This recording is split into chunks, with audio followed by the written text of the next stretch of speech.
Hello everyone, welcome to placement pulse. I hope you are doing well और आपकी तैयारी बहुत ही अच्छी चल रही होगी। तो स्टार्ट करते हैं आज का नया सेशन MAS-CET का प्रीवियस ईयर क्वेश्चन पेपर का नेक्स्ट पार्ट। तो ये हमारे कोर्सेज हैं इंटरव्यू के रिगार्डिंग। आप देख सकते हो, अगर आपको 299 का कोर्स चाहिए तो उसमें हम आपको 1-to-1 मॉक इंटरव्यू देंगे और HR टेक्निकल मिक्स कस्टमाइज आपसे क्वेश्चन पूछा जाएगा। फिर 499 में आपको जो है आपका जो है CV क्यूरेशन के रिगार्डिंग है।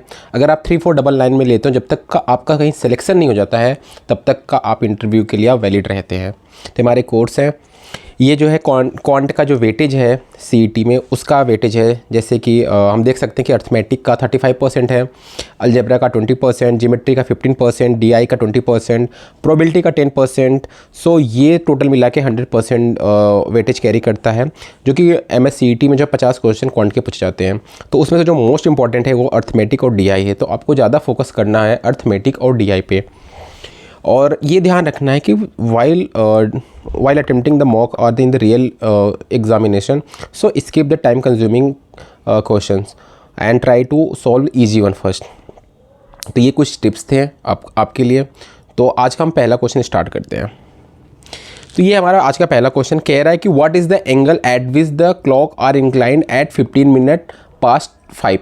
मतलब कहने का मतलब है 5:15 पे जो घड़ी है, घड़ी की जो वो है हैंड्स हैं, वो कितने एंगल बनाएंगी। तो अगर हमें एंगल निकालना है, इसका डायरेक्ट फार्मूला होता है that is 30h minus 5.5m। अच्छा, h का मतलब होता है आवर और m का मतलब होता है मिनट वाली। तो 30 इंटू h कितना है आवर वाला 5 माइनस 5.5 इंटू m कितना है मिनट वाला 15। इसको मल्टीप्लाई कर दो, ये कितना हो गया 150 माइनस ये कितना हो गया, ये हो गया तुम्हारा 5 7 82.5 हो गया। अब इन दोनों का डिफरेंस कितना हो गया 67.5 हो गया।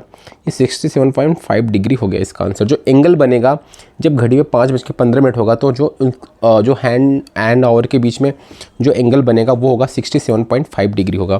तो हमारा ऑप्शन क्या हो जाएगा, C हो जाएगा। तो इस टाइप के क्वेश्चन जो है CET के एग्ज़ाम में पूछे जाते हैं। तो आपको बहुत ही ध्यान रखना है इसके फार्मूले। ये फार्मूला है इसका, मैं एक बार फिर से नोट डाउन कर देता हूँ फार्मूला, ताकि आपको याद रहे। एंगल पूछे तो इसका फार्मूला होता है 30h माइनस 5.5m होता है। m जो है मिनट हैंड का है और h जो है आवर हैंड का है। ठीक है, चलो आसान सा क्वेश्चन था। नेक्स्ट क्वेश्चन में बढ़ते हैं, क्वेश्चन नंबर 2 पे बढ़ते हैं। क्वेश्चन नंबर 2 क्या कह रहा है देखते हैं। क्वेश्चन नंबर 2 कह रहा है 146 फैक्टोरियल इज डिवाइडेड बाय 5 की पावर n। ये n है, यहाँ पे मिसप्रिंट हो गया। तो बताना है n की वैल्यू पूछी है। तो क्या लिखा है 146 फैक्टोरियल, इसको अगर हम 5 की पावर n से डिवाइड करते हैं तो हमें बताना है n की वैल्यू क्या होगी। ये नंबर सिस्टम का सवाल है, हम देख चुके हैं। अगर इस टाइप का भी क्वेश्चन आए तो हमें क्या करना होता है, 146 को हम क्या करें 5 से डिवाइड कर देते हैं। तो अब 5 2 जा 10 और 5 9 जा 45। ठीक है, इसको 5 से किया 5 5 जा 25, इसको 5 से किया 5 1 जा 5। अब जो हमारे पास ये 3 रहते हैं, ये जो ओरिजिनल वाला था उसको छोड़ के जो हमारे पास ये 3 होते हैं, इन तीनों को ऐड कर दो। 29 + 5 + 1 कितना आ गया 35। तो इतने ही नंबर ऑफ़ वैल्यू होंगे n के, मैक्सिमम वैल्यू जो होगी n की इतनी ही होगी। तो इसका आंसर क्या हो जाएगा 35। इसका क्या ट्रिक है, ट्रिक क्या मतलब ये मेथड सॉल्व करने का। कभी भी इस टाइप क्वेश्चन आए, ये 1 नहीं है, ये फैक्टोरियल है। ठीक है, तो कभी भी इस टाइप का क्वेश्चन आए तो आपको 146 फैक्टोरियल दिया हुआ था और कहा था कि इसको 5 से हमें डिवाइड करना है, 5 की पावर n से डिवाइड करना है। तो अब इसको क्या करो, आप 5 से इसको डिवाइड कर दो। ये जो आते हैं, ये जो तीनों आएंगे, ये n की ही वैल्यू होती हैं। इन तीनों को ऐड कर दो और ये क्या होती है n की वैल्यू होती है। ठीक है, ओके। चलो क्वेश्चन नंबर 3 की तरफ बढ़ते हैं। क्वेश्चन नंबर 3 क्या कह रहा है, क्वेश्चन नंबर 3 कह रहा है the horizontal distance between the 2 tower. 2 tower के बीच में हॉरिजॉन्टल डिस्टेंस है वो 75 मीटर है। तो यहाँ पे एक टावर बड़ा होगा, सिंपल सी बात है, एक टावर छोटा होगा और इनके बीच का डिस्टेंस है 75 metre. Okay, the angular depression of the top of the first flower as seen from the top of the second flower is the second one is 160 metre है। तो यहाँ से हमने देखा ये हाई वन से लो की तरफ ये हो रहा है तुम्हारा 45 मीटर, और कह रहा है जो सेकेंड वाला है जो हाई है उसकी हाइट कितनी है 160 मीटर। ये टोटल हाइट कितनी है 160 मीटर। ठीक है, ये 160 मीटर हो गया। हमने इसको मान लिया इसकी हाइट हो गई, और फॉर एग्जांपल हमने इसकी हाइट मान लिया h हो गई। तो ये वाले की हाइट क्या हो जाएगी, आप बोलोगे 160 माइनस h हो गई। ठीक है, ये 75 होगा क्यों? क्योंकि ये 75 है तो ये भी 75 होगा, डिस्टेंस बराबर ही होगा। अब ये क्या होगा, हम एक बार इसकी वैल्यू निकालते हैं। tan 45 इज इक्वल टू ये 160 माइनस h बाय 75। अच्छा, tan 45 की वैल्यू कितनी होती है? 1 होती है, तो ये 75 भी इधर मल्टीप्लाई होगा तो 75 that is equal to 160 minus h। तो h इज इक्वल टू तुम्हारा हो जाएगा 85। यहाँ पे h की वैल्यू कितनी आ गई? 85, और ये h हो गया तुम्हारा 85 हो गया। हमसे क्वेश्चन यही पूछा था, height of the first tower. First tower की हाइट क्या होगी? फर्स्ट टावर की हाइट जो होगी वो 85 होगी। मतलब ऑप्शन क्या हो जाएगा हमारा? बी।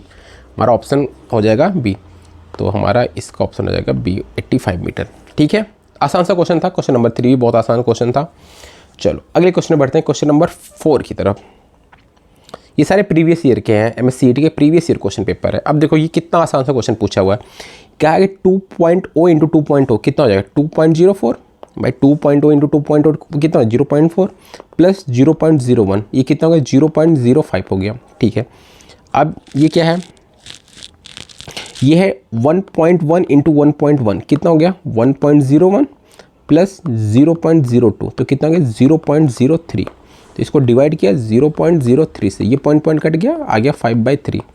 मतलब ऐसे क्वेश्चन जो MSCET में पूछे जाएंगे। तो what you have to do, you have to solve the easy one. जो इस टाइप के क्वेश्चन है पहले आपको उनको सॉल्व करना है, then move to the time consuming question.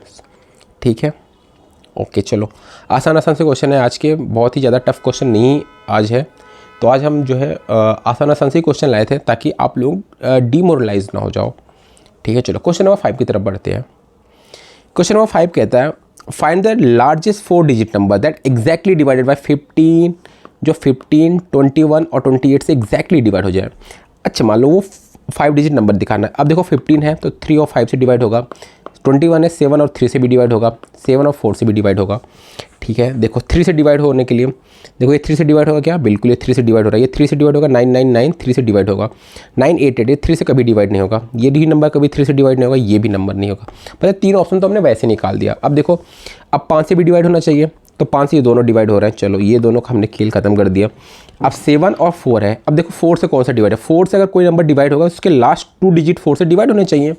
For example अगर 20 अगर 4 से डिवाइड हो रहा है तो ये 4 से डिवाइड होना चाहिए। तो देखो लास्ट 2 डिजिट किसका 4 से डिवाइड होगा? 60 4 से डिवाइड होगा, बिल्कुल। 19 4 से डिवाइड होगा, कभी नहीं होगा। मतलब ये ऑप्शन भी नहीं होगा। ऑप्शन क्या हो गया? ए हो गया। तो हमें इस वाले क्वेश्चन में सॉल्व करने की ज़रूरत भी नहीं थी, हमें ऑप्शन के भी थ्रू जाते तो हमारा हो जाता, क्योंकि इसमें डिविजिबिलिटी रूल हमें पता है। 3 का डिविजिबिलिटी रूल पता है। 3 की डिविजिबिलिटी रूल क्या होती है? The sum of the number must be divided by 3। ठीक, 3 का हो गया, हमने 3 का चेक कर लिया।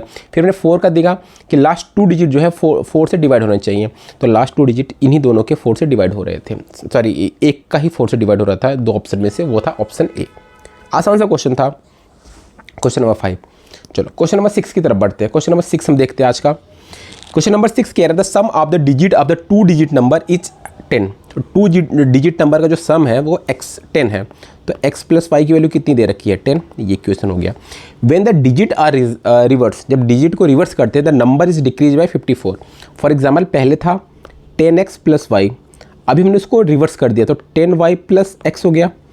जब इन दोनों को रिवर्स किया तो इनका डिफरेंस कितना गया? 54। तो इनको हम घटा देते हैं, इस वाले नंबर को घटाएंगे तो कितना आ जा रहा है? 54। जिसको घटाया कितना हो गया? 9x माइनस वाई कितना आ गया? 9x माइनस वाई हो गया 54। तो x माइनस वाई कितना हो गया? 6। x माइनस वाई कितना हो गया? 6। और x प्लस वाई कितना हो गया? 10। तो x माइनस वाई हो गया 6। तो 2x इज इक्वल टू कितना हो गया? 16। तो x इज इक्वल टू कितना हो गया? 8। अगर x 8 है तो y इज इक्वल टू कितना हो गया? 2। तो x और y की वैल्यू कितनी हो गई?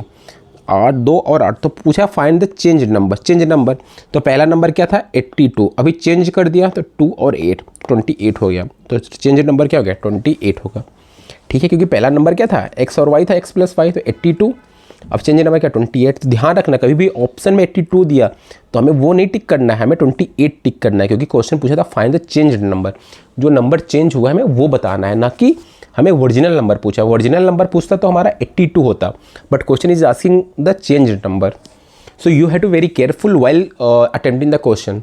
Read the question first, what the question is demanding. So question is demanding the find the change number, not the original number. So change number is 28 and original number is 82.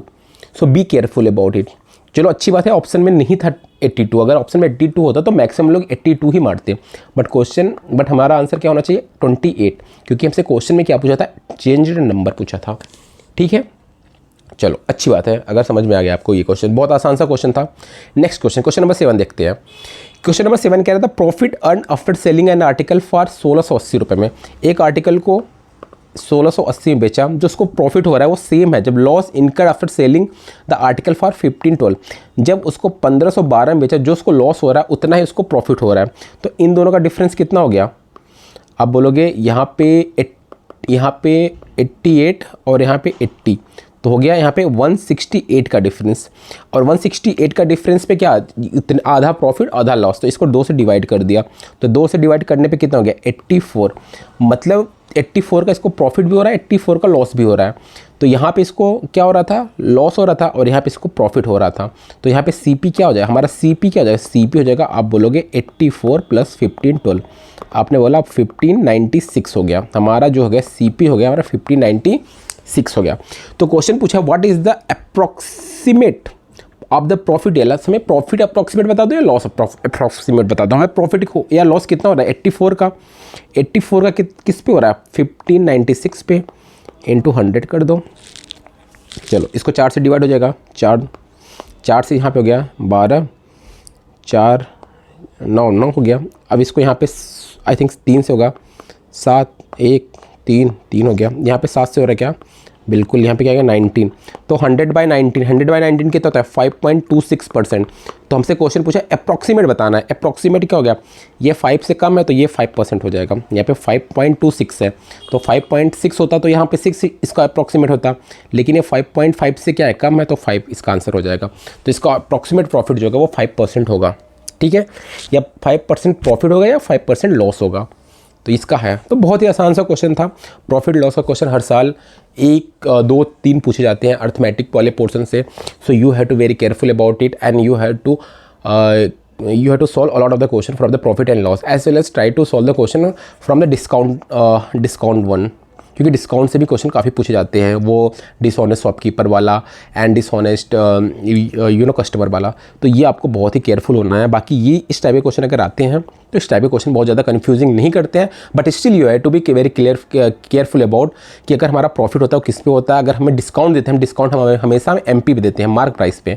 तो काफ़ी लोग बच्चे क्या गलती करते हैं, वो जो डिस्काउंट होता है वो हमें कॉस्ट प्राइस पे निकाल लेते हैं, बट डिस्काउंट हमेशा मार्क प्राइस पे निकलता है। So you have to very careful about कि मार्केट जो डिस्काउंट होता है वो मार्केट प्राइस पे निकलता है, और जो प्रॉफिट और लॉस होता है वो हमारा कॉस्ट प्राइस पे निकलता है, until unless question is not demanding that the profit and loss on the selling price. ठीक है, ओके चलो क्वेश्चन नंबर 8 पे चलते हैं।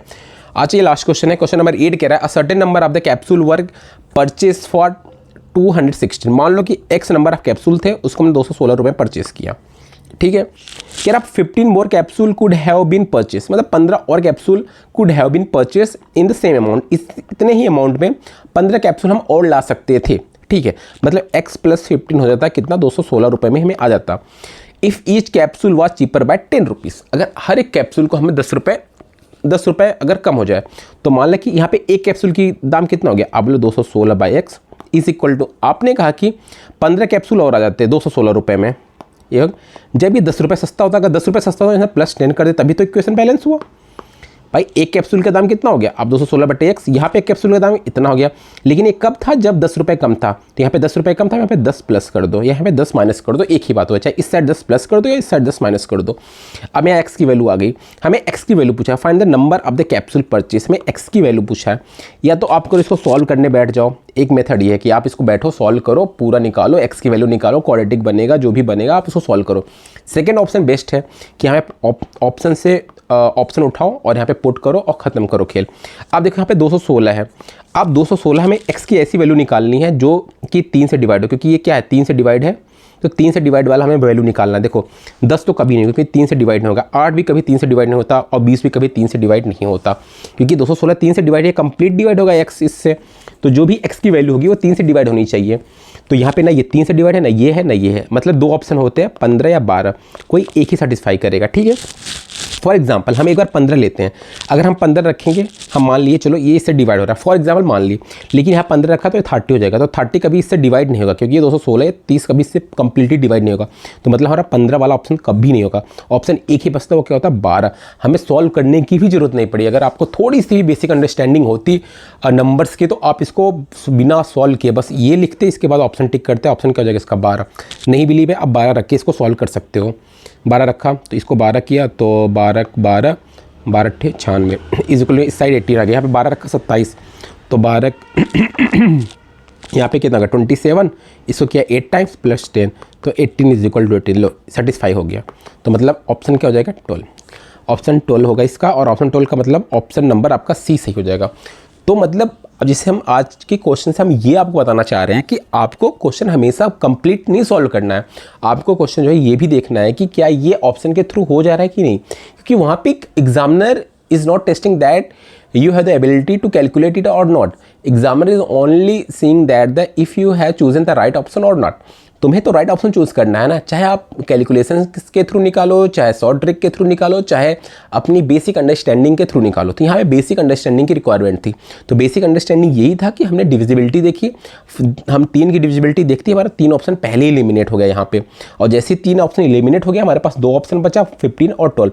हमने 15 को हमने यहाँ पे रख के देखा, यहाँ से 15 रखा, हमने कहा 30 हो रहा है, ये कभी से डिवाइड नहीं होगा। हमारे पास एक ऑप्शन बचता है और 12, जो 12 इसको कंप्लीट डिवाइड हो रहा है। तो हमें ऐसे भी हमें चेक करना होता है। तो आज के लिए इतना ही। आप प्रैक्टिस करते रहिए और बहुत सारा क्वेश्चन को प्रैक्टिस करना है, क्योंकि आपका यहाँ पे कट ऑफ बहुत हाई जाता है और आपको JBIMS जैसे कॉलेज चाहिए तो आपको बहुत हाई कट ऑफ चाहिए। और उसके लिए ये टारगेट करना, आपको मैथ में 50 आउट ऑफ 50 हमें रखना है, ना 50 आउट ऑफ 50 तो 49 47 प्लस तो रखने ही है मैथ पे। तो पेपर इजी आता है, टफ नहीं आता। बस आपको क्या करना है, हमारी सीरीज़ को आपको कंप्लीट फॉलो करना है एग्ज़ाम के पहले तक। और बहुत ज़्यादा मॉक लगाओ, आप जितने मॉक लगा सकते हो मॉक टेस्ट पे कंप्लीट रिलाई रखो। हमारे वीडियो को कंप्लीट देखते रहो, क्योंकि मैं इसमें वीडियो में आपको क्वेश्चन ही नहीं कराता, आपको शॉर्ट ट्रिक भी प्रोवाइड करता हूँ और आपको ये भी बताता हूँ अगर एग्ज़ाम में आप बैठ रहे हो तो आपका क्या माइंडसेट होना चाहिए। तो ये इसलिए ये सीरीज़ बहुत इंपॉर्टेंट हो जाता है, ये वाला पार्ट। ठीक है, आप इसको फॉलो करते रहिए, देखते रहिए। कल एक नए सीरीज़ के साथ हम फिर से दोबारा मिलते हैं, तब तक के लिए अपना ध्यान रखो। मिलते हैं कल।